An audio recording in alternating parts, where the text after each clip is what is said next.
अस्सलाम वालेकुम नाज़रीन, तव्हां ॾिसी रहिया आहियो STV न्यूज़। ख़बरुनि जो सिलसिलो जारी आहे। मां तव्हां सां गॾु आहियां वली मोहम्मद चाड़ो। शामिल करियूं था गोलार्ची खां हिकु रिपोर्ट।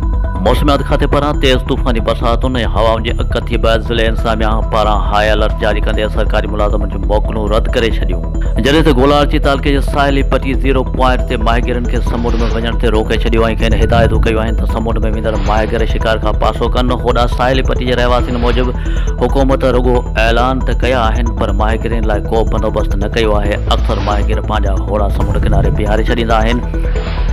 ॿिए तरफ़ ज़िले इंतज़ामिया पारां हाई अलर्ट जारी कंदे समूरनि असिस्टेंट कमिश्नर मुख़्तियार कास इरिगेशन पब्लिक हेल्थ जे ऑफिसरनि खे हिदायतूं जारी कयूं आहिनि त मौसमियात खाते पारां जारी कयल अकथीअ खे नज़र में रखंदे बरसाति वारनि ॾींहंनि में हेड क्वार्टर ते मौजूदु रहनि। पोइ असांजो नुमाइंदो अमानुल्लाह मेमण